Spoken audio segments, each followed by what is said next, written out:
¿Cuántos aquí le gusta que le llamen la atención?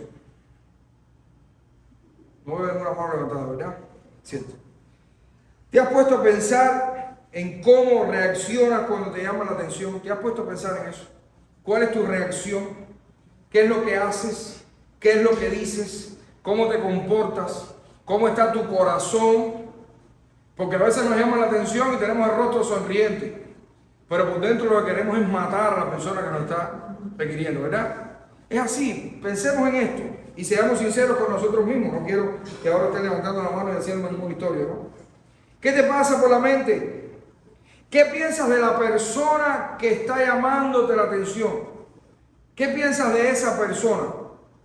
Yo no sé ustedes, pero rápidamente cuando alguien me llama la atención, lo primero que recuerdo son todas las cosas horrorosas que esa persona ha hecho. Yo creo que es algo, sí, es una proyección que hay en el ser humano, ¿no? De quererse comparar.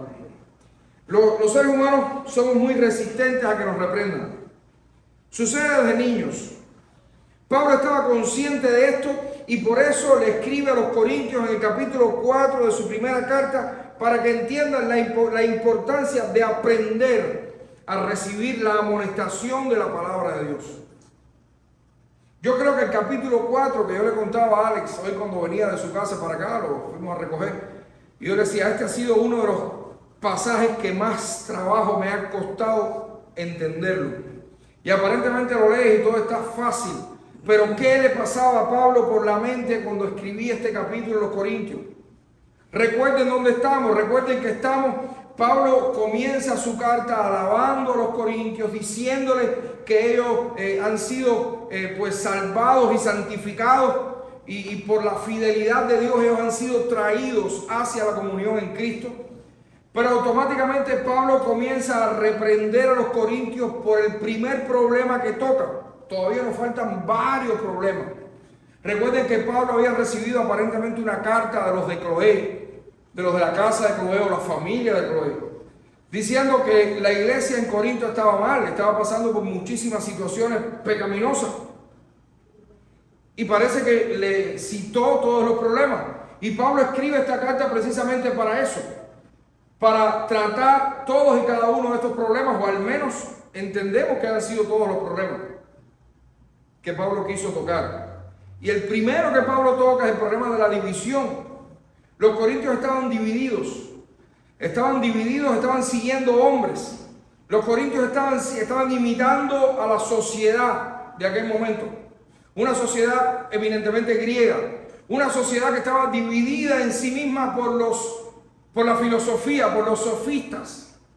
Eran filósofos que tenían, eran casas de pensamiento filosófico que tenían dividida no solamente a la ciudad de Corinto, sino a toda aquella región griega, y había mucha gente que lo seguía. Y los corintios, la iglesia de Corinto estaba imitando estas cosas.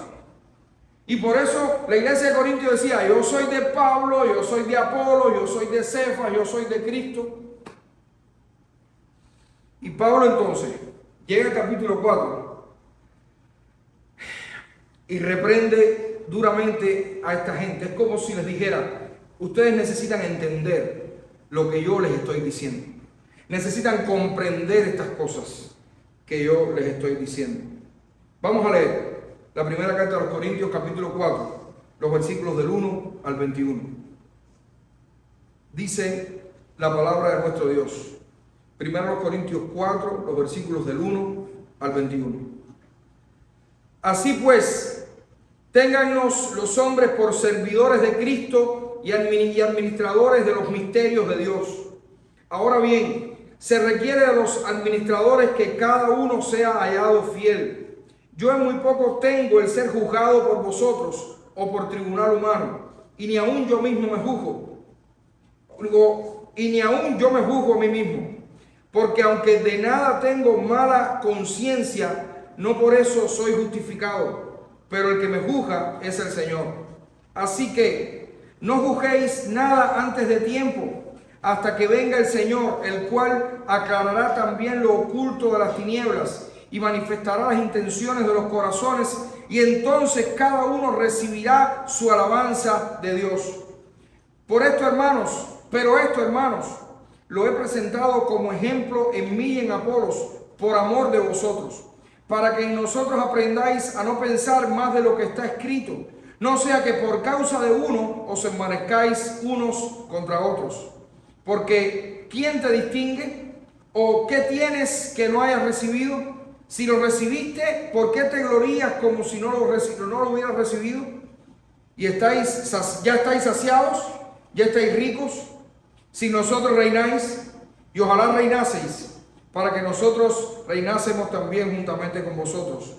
Porque según pienso, Dios nos ha exhibido a nosotros los apóstoles como postreros, como sentenciados a muerte, pues hemos llegado a ser espectáculo al mundo, a los ángeles y a los hombres. Nosotros somos insensatos por amor de Cristo, mas vosotros prudentes en Cristo. Nosotros débiles, mas vosotros fuertes. Vosotros honorables, mas nosotros despreciados. Hasta esta hora padecemos hambre, tenemos sed, estamos desnudos, somos abofeteados y no tenemos morada fija. Nos fatigamos trabajando con nuestras manos, con nuestras propias manos. Nos maldicen y bendecimos. Padecemos persecución y la soportamos. Nos difaman y rogamos. Hemos venido a ser hasta ahora como la escoria del mundo, el desecho de todos. No escribo esto para avergonzaros, sino para amonestaros como a hijos míos amados. Porque aunque tengáis 10,000 años en Cristo, no tendréis muchos padres, pues en Cristo Jesús yo os engendré por medio del Evangelio. Por tanto os ruego que me imitéis. Por esto mismo os he enviado a Timoteo, que es mi hijo amado y fiel en el Señor, el cual os recordará mi proceder en Cristo, de la manera que enseño en todas partes y en todas las iglesias. Mas algunos estáis envanecidos, como si yo nunca hubiese de ir a vosotros, pero iré pronto a vosotros, si el Señor quiere, y conoceré, no las palabras, sino el poder de los que andan envanecidos, porque el reino de Dios no consiste en palabras, sino en poder. ¿Qué queréis? ¿Iré a vosotros con vara o con amor y espíritu de mansedumbre? Padre, gracias. Gracias, Señor. Gracias por tu palabra. Gracias porque tú inspiraste al apóstol Pablo para escribir estas palabras maravillosas también, Señor, para nosotros. Ayúdanos ahora a entenderlo y ayúdanos sobre todas las cosas a poner en práctica, poner por obra, Señor, toda tu palabra y solamente tu palabra. En Cristo Jesús. Amén. Hermanos, tenemos que aprender como iglesia. Tenemos que aprender como iglesia a recibir la dura amonestación de la palabra de Dios. Tenemos que aprender como iglesia a recibir la dura amonestación de la palabra de Dios. Y yo creo que en el fondo esta es la intención de Pablo al escribir esta porción. Que los corintios aprendieran que tenían que recibir la amonestación que Pablo les estaba enviando. Que era fuerte, pero ellos tenían que recibirla. ¿Cómo? ¿Cómo tú y yo, como nosotros como iglesia, podemos aprender a recibir esta dura amonestación que viene de la palabra de Dios? En primer lugar, aceptando la amonestación. Aceptándola. ¿Sabe? No rechazando. A veces no rechazamos porque decimos, no quiero que me digas eso, no quiero escuchar. A veces escuchamos todas las cosas, pero nuestro corazón se cierra. Si queremos aprender a recibir la amonestación de la palabra de Dios, tenemos que aprender a aceptarla, aprender a recibir la amonestación. En este pasaje debemos tener claro algo. Pablo está amonestando fuertemente a la iglesia y a la vez también está defendiendo su apostolado. Todo parece indicar que los grupos que seguían a Pablo los grupos que no seguían a Pablo lo estaban juzgando acerca de su enseñanza. Al parecer Pablo estaba siendo juzgado por mucha gente.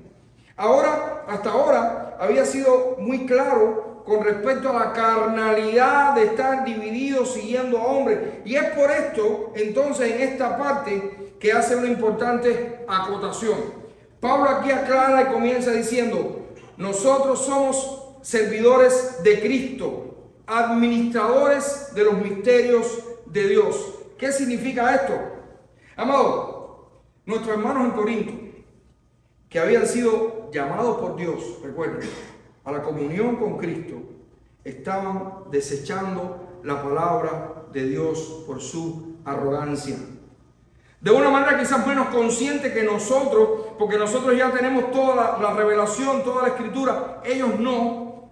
Pero aún así ellos estaban por su arrogancia y su pecado desechando la palabra de Dios.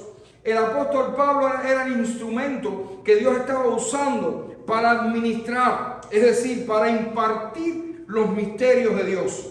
Y los corintios, por su inmadurez y su carnalidad, no quisieron ser recipientes de la profundidad de este misterio. ¿Recuerdan la semana pasada?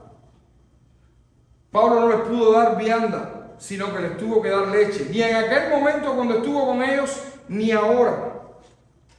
Pablo aquí está aclarando dos cosas fundamentales. Primero, que aunque él era un servidor de ellos, recuerden esto, Pablo aquí dice que él es un servidor de Cristo. Y Pablo está aclarando en primer lugar que aunque él era un servidor de ellos, que aunque él le pertenecía a los corintios, recuerden la semana pasada, él era un siervo de Cristo. Esta palabra lo que indica es que Cristo era el oficial al mando de Pablo. La palabra griega lo que indica es esto. Cuando Pablo dice yo soy un servidor de Cristo, Pablo está diciendo, ok, yo me debo a ustedes, yo soy un siervo de ustedes, pero yo les rindo cuentas solamente a Cristo. Yo estoy aquí para rendirle cuentas a mi Señor Jesucristo. Pablo estaba puesto por Dios para servir a los corintios, pero tenía que rendirle cuentas solamente a Cristo por la labor que Él le había mandado hacer. Lo otro que Pablo aclara es que Dios lo había puesto como administrador de los misterios de Dios, los misterios ocultos en el Antiguo Testamento y que ahora estaban siendo revelados. ¿Cuál es ese misterio? Oh, ese misterio es sencillo. Es el misterio de la salvación por gracia a través de Jesucristo. Y Pablo era un expositor excelente de este misterio. Esta declaración que Pablo hace era más que suficiente para que la iglesia en Corintio prestara oídos a las palabras de Pablo. Solamente con Pablo decir esto, ya la iglesia de los Corintios rápidamente debía prestar atención y decir, hey, escuchemos lo que Pablo nos está diciendo. ¿Ok? Sin embargo, Pablo sube la parada y declara que estos administradores, entre los cuales él se encuentra, tienen que ser fieles. Tienen que ser fieles. Fieles al contenido de este mensaje. Fieles al evangelio. Fieles para comunicar y para vivir el mensaje que se está enseñando. Pablo lo que está diciendo aquí, ok, yo soy un siervo de Cristo, yo le rindo cuentas a Cristo, pero eso no garantiza que el mensaje que se está enviando es el mensaje fiel de la palabra de Dios. Hermano, esto nos lleva a evaluar el liderazgo que nosotros tenemos como iglesia. Todos los que estamos administrando la palabra de Dios, todos los que estamos proclamando el evangelio de la gracia, ¿lo estamos haciendo fielmente? Pensemos en esto.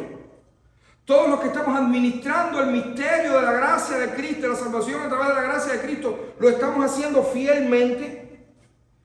Pablo nos está revelando una verdad como una casa. Sin dudas, no podemos seguir enseñanzas de hombres. Pero son los hombres los que nos van a estar trayendo estas enseñanzas. Y eso tiene que estar claro.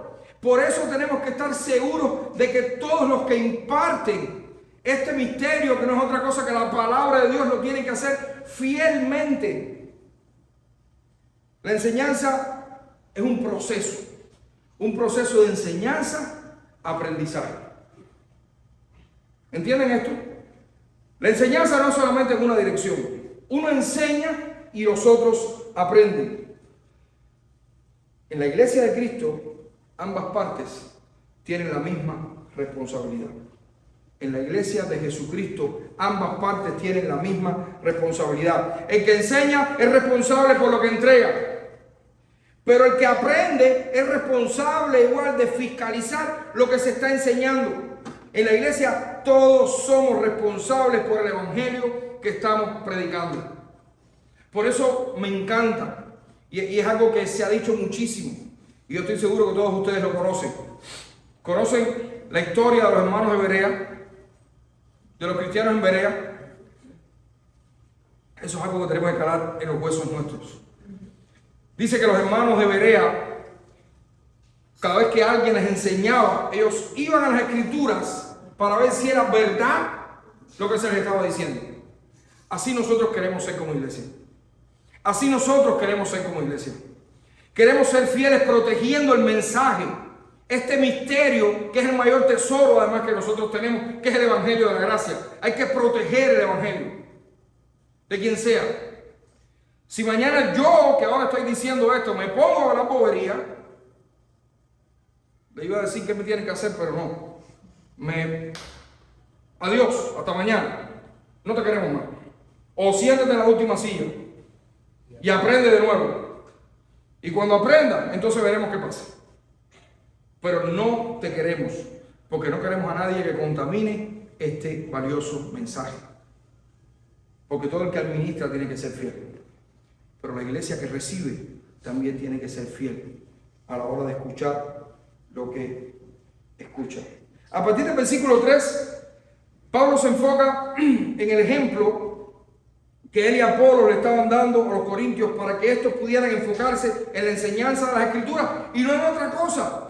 Y era la idea que Pablo quería dar a los corintios: ustedes tienen que enfocarse en lo que nosotros les hemos enseñado y nada más. No piensen más allá de lo que está escrito. Cuando uno como creyente se enfoca en lo que está escrito, es poco probable que su mente se ponga a juzgar a otros o se envanezca con otros. Es sencillo, hermano, enfocarnos en todo lo que la palabra de Dios nos dice, tanto en las maravillas de Dios como en las fuertes amonestaciones y advertencias que encontramos en ella, nos ubica en tiempo y espacio para reconocer que lo que somos y lo que tenemos nos ha llegado del autor de las Escrituras. Concentrémonos en la palabra de Dios, concentrémonos en lo que está escrito, pensemos en estas cosas. Si su mente no está concentrada en la palabra de Dios, su mente va a estar llena de pecado. Pablo lo hace de una manera magistral. Comienza enseñándole a los corintios que debían enfocarse en el juicio de Dios al final de todas las cosas. Aquí el apóstol en un principio pareciera arrogante al decir que no le interesa ser juzgado por ellos, porque su conciencia está limpia, pero inmediatamente aclara que solo por la limpia conciencia tampoco se es justificado. La idea de Pablo es que ellos estén conscientes que habrá un momento en la historia en que todos estaremos delante de nuestro Creador y le rendiremos cuenta de cada cosa que hayamos dicho y de cada cosa que hayamos hecho. Y ese será el momento en que recibiremos la alabanza de Dios o no. Pablo tenía una doble intención con estas palabras que está diciendo. Por una parte, dejar claro que no tenía ningún temor de ese día, porque lo que estaba haciendo, independientemente del juicio que estaba recibiendo por parte de los corintios, era lo que Dios le había mandado a hacer. Sin embargo, estas palabras iban directamente al corazón de la iglesia, que estaba lejos de lo que Dios quería de ellos. Pablo está mostrando aquí la arrogancia de la iglesia, que lejos de entender y modificar su manera de conducirse, hasta este momento estaban juzgando las enseñanzas y la reprensión de Pablo. La iglesia no estaba aceptando la reprensión de Pablo. La iglesia estaba juzgando a Pablo, juzgando las palabras de Pablo, juzgando lo que Pablo le estaba diciendo. La vanidad había hecho presa de toda la iglesia por no tener en cuenta el mensaje del apóstol, el mensaje escrito de la palabra de Dios. Porque recuerden que el mensaje de Pablo no es otra cosa que el mensaje del Evangelio de la gracia de Cristo, el mensaje de la palabra de Dios. El mismo mensaje que Pablo nos ha estado trayendo desde el principio de su carta.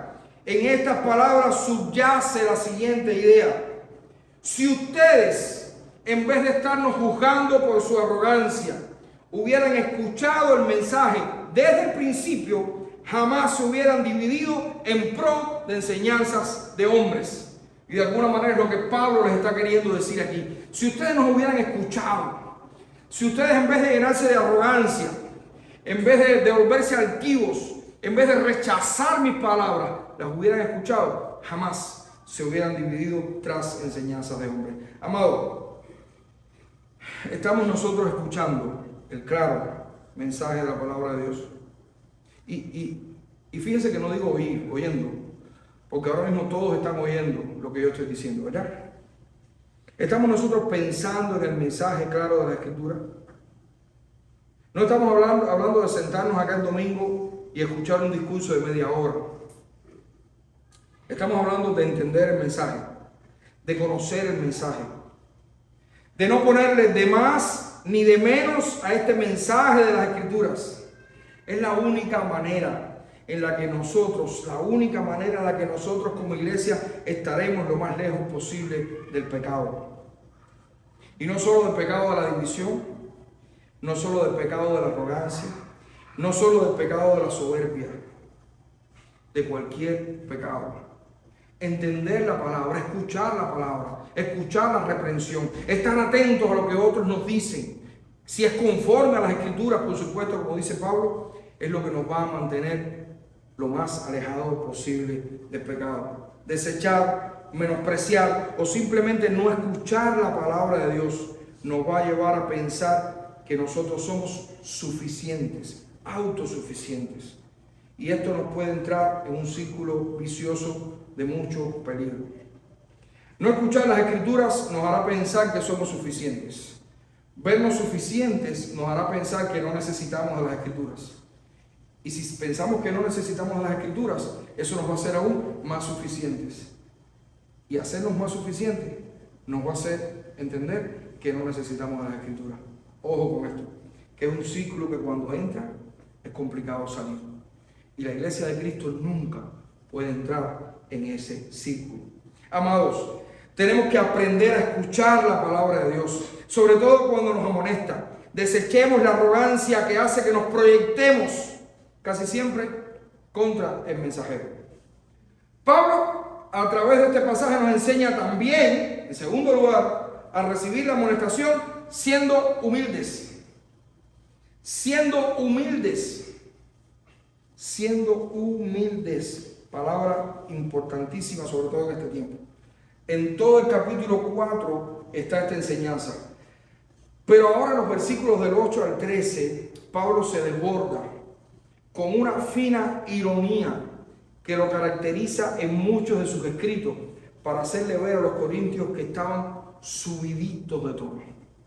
Y sí, increíblemente Pablo, en muchas de sus cartas, en muchas ocasiones, es irónico y a veces hasta sarcástico como aquí.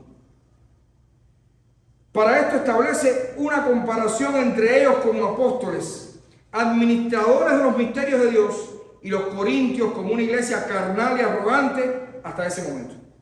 Increíble lo que les dice. Miren lo que Pablo les dice. Ya están llenos, ya son ricos, ya se han convertido en reyes y no nos necesitan. Si eso no es ironía, pues díganme qué significa. La idea de Pablo aquí no es de llenura y riqueza material, sino espiritual. Esto es lo que pensaban los corintios en su arrogancia. Pablo es hasta sarcástico teniendo en cuenta que ni él mismo había alcanzado esa llenura espiritual como le había escrito a los filipenses en el capítulo 3, versículo 12. Los corintios no estaban nada llenos del espíritu, ni eran ricos espiritualmente. Eso había quedado claro un poquito antes en la carta, como Pablo llama a los corintios.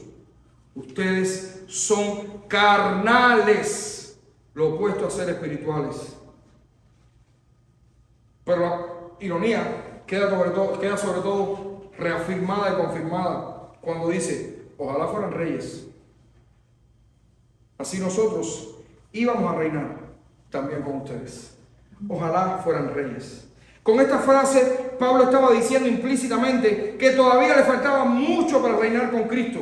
Hay mucho que sufrir en humildad todavía mientras estemos en este mundo. El versículo 9 es toda una representación, este versículo 9 es una belleza, porque es toda una representación de las marchas triunfales romanas. ¿Cómo eran las marchas triunfales romanas? Después de varios años de estar un pelotón o un ejército romano conquistando, regresaban a Roma y entraban entonces por el arco de triunfo. Todos los generales entraban primero, el ejército entraba detrás y al final de todo venían los prisioneros que se iban a ejecutar. Al final de todo estaban estos prisioneros condenados a muerte. Estos prisioneros serían todo un espectáculo en la arena pública mientras se estaban ejecutando. Pablo está diciendo que ellos como apóstoles están sentenciados a muerte por el escándalo de la cruz. El sufrimiento para ellos es seguro por el llamado que Dios les había hecho. Esto es completamente contrario, hermano, a la visión triunfalista que vemos hoy en buena parte del mundo cristiano, que dice que nosotros los creyentes estamos siempre de victoria en victoria. ¿Cómo estás, hermano? Con 2 familiares ingresados en el hospital, se te quemó la casa anoche, en victoria. Ciertamente nosotros tenemos la victoria garantizada en Cristo.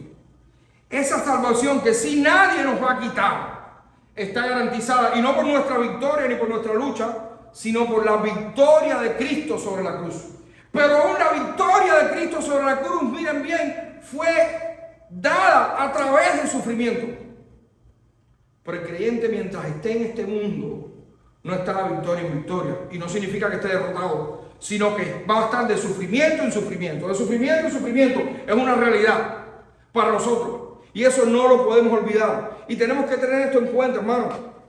Tenemos que ser humildes para entender que somos parte de los condenados a muerte en medio del espectáculo de este mundo por servir al Rey de Reyes y Señor de Señores, tú y yo. Y eso, ser el espectáculo en este mundo, eso no es agradable. Sufres, pero es lo que Dios nos mandó a hacer. Y es glorioso por eso. No te voy a engañar. Y estoy hablando ahora a los que aún no son parte de la iglesia de Cristo. Pueden estar aquí o nos estén mirando por las redes. El cristianismo tiene la victoria final garantizada. Cristo en la cruz venció a todos sus enemigos a través de su muerte y posterior resurrección. Esto ha garantizado la salvación y la vida eterna para todos los que creen en Él. Pero mientras estemos en este mundo, vamos a sufrir. Pero tienes que escoger. Tienes que escoger. Puedes arrepentirte de tu maldad, de tu orgullo, de todo lo que has estado ofendiendo a Dios en este tiempo y creer en el sacrificio de Cristo por ti, para vivir toda una eternidad en gloria, o puedes perfectamente no hacer nada y sufrir entonces por toda la eternidad. Vale la pena este sufrimiento temporal por causa de Cristo, cuando tenemos una eternidad garantizada en gloria y felicidad continua. O sufres ahora, temporalmente, o sufres lo inimaginable por toda la eternidad. Dios te está llamando para que te arrepientas y creas en el sacrificio de Cristo. Pablo continúa entonces con su amonestación, salpicada aún de ironía, y usa el mismo juego de palabras que he estado usando en la carta hasta ahora. Pablo dice: ustedes son prudentes, ustedes son fuertes, ustedes son honorables, nosotros somos insensatos, somos débiles, somos despreciados. Pablo es sarcástico, pero hay una verdad en estas cosas. Para la cosmovisión de los corintios, esa era la realidad. Ellos estaban mirando con los ojos del mundo. Estaban imitando la arrogancia y la falta de humildad del mundo. Pablo ha estado tratando estas cosas desde el comienzo de su carta. Recuerden el capítulo 1, versículo 25, que dice: porque lo insensato de Dios es más sabio que los hombres, y lo débil de Dios es más fuerte que los hombres. Toda esta carta, como les decía, es una fuerte reprensión a la iglesia de Corinto. Pero este fragmento, especialmente a mi juicio, es cuando Pablo más se acalora. Hermano, si tú y yo no sentimos nada escuchando esta arenga de Pablo, necesitamos revisar nuestra condición espiritual. Con estas palabras el apóstol le está diciendo a la iglesia en Corinto hasta botijas verdes. Le está diciendo de todo. Pero lo principal que les está diciendo es que son una iglesia arrogante, que se cree sabia, que se cree fuerte y que se cree santa. Y encima de todo, han juzgado, han maltratado y no han cuidado a aquellos que han venido a traerles la palabra de Dios. Mire, Pablo les dice, mira, yo pasé hambre, yo pasé sed, yo pasé necesidades de cobija, es decir, dormí en la calle, yo trabajé fatigosamente para poderme sostener y permanecer allí para llevarles el mensaje a ustedes. Fui maldecido, fui perseguido, fui difamado. En fin, Pablo fue la escoria del mundo, el desecho de todos. Y lo hizo para llevarles el mensaje del Evangelio a los corintios. ¿Y qué están haciendo ellos? Ahora mismo desechando este mensaje, burlándose de Pablo y creyéndose santos, fuertes, honorables. No somos dignos de estar frente a la santidad de Dios. Y aún nos atrevemos a pensar que somos fuertes, que somos dignos y que somos honorables. Y aún nos atrevemos a desechar la palabra de Dios, la reprensión que viene de la palabra de Dios. Qué lección de humildad la del apóstol a la iglesia de los Corintios. Y qué lección de humildad para nosotros hoy. Qué paciencia la de Pablo. El gran apóstol Pablo, aún a pesar de todas estas cosas, le escribe una carta a los Corintios. Y no una, le escribió dos. Pero bueno, concentrémonos entonces ahora en estas. Concentrémonos en esta carta.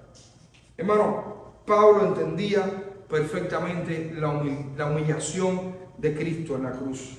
Es por eso que en cumplimiento del llamado de Dios para su vida, también se humilla ante los corintios, mostrando su posición real como apóstol. Amados, quiera Dios que nunca tengamos que pasar por una vergüenza similar como iglesia. Dios quiera que siempre sepamos mantenernos humildes ante la palabra de nuestro Dios. Que sepamos reconocer cuando se nos reprenda por nuestro pecado. Oremos por esto. Oremos por esto. Finalmente, esta porción de la carta, nos ayuda a recibir la dura amonestación de las Escrituras, reconociendo que Dios usa y usará personas para amonestarnos.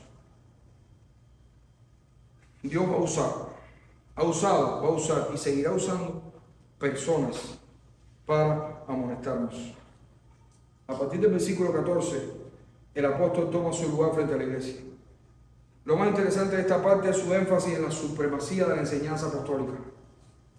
Aquí Pablo ya enfría un poco su pluma. Aquí parece que se le quita un poco ese acaloramiento que tenía. Y le dice que esta amonestación viene de un padre a sus hijos amados. ¿Saben? Mire, todo esto que les estoy diciendo es porque yo me considero un padre para ustedes y ustedes son mis hijos amados en el Señor. La segunda carta, a los Corintios nos va a ayudar muchísimo a entender estas cosas. Si quieren pueden irse a la leyenda. Pablo había llevado a la gran mayoría de los corintios a Cristo a través del Evangelio. Y por eso considera que tenía autoridad sobre la iglesia al punto de pedirles que lo imitaran. Por supuesto, Pablo no está hablando aquí, imítenme como a hombre, sino imítenme en la medida en la que yo sea capaz de honrar con mi vida lo que estoy enseñando. Y hasta ese momento Pablo lo había hecho. Pablo quería garantizar la continuidad de la enseñanza apostólica, la continuidad del Evangelio de Jesucristo, y es por eso que planea enviarles a Timoteo. Miren qué cosa más interesante. ¿Saben?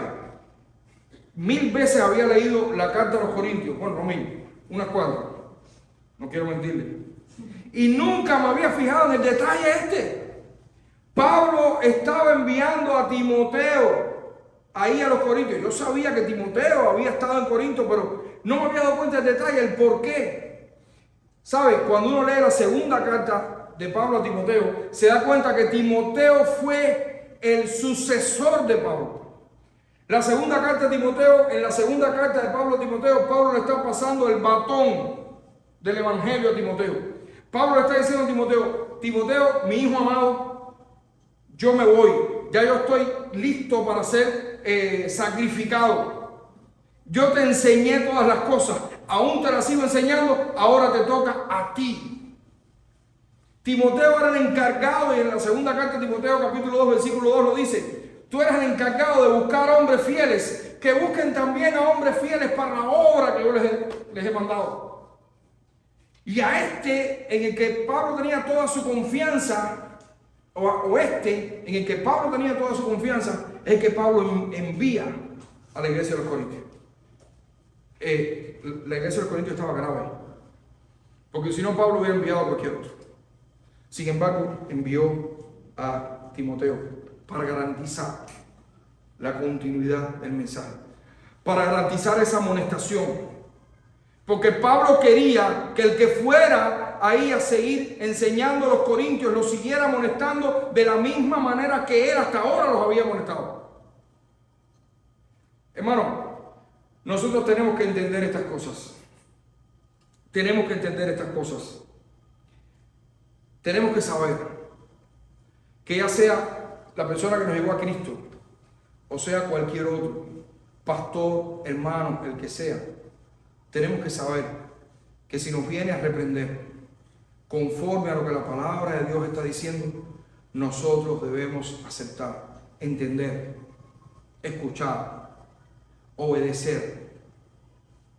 Porque si la persona nos está hablando la palabra de Dios, nos está exponiendo conforme a las Escrituras y no conforme a otras cosas, nosotros tenemos que saber que es un enviado de parte de Dios para nuestro beneficio.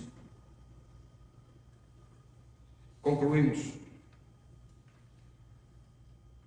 Callen ahora y escuchen. Yo creo que Pablo les está diciendo esto a los corintios. Cállense ahora todos y escuchen. No sean tan soberbios y arrogantes. No proyecten su pecado hacia otros. Estas son perfectamente frases que resumen lo que Pablo escribe en esta parte de la carta. La iglesia en Corinto no estaba bien y necesitaba escuchar estas cosas. Nosotros también lo necesitamos escuchar. Nosotros necesitamos entender que seremos amonestados duramente por la palabra de nuestro Dios. Aún estamos en esta carne y el pecado está a flor de piel.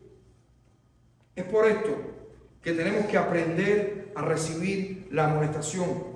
Es difícil hacerlo por nuestra naturaleza, pero recordemos que somos recipientes del Espíritu Santo de Dios.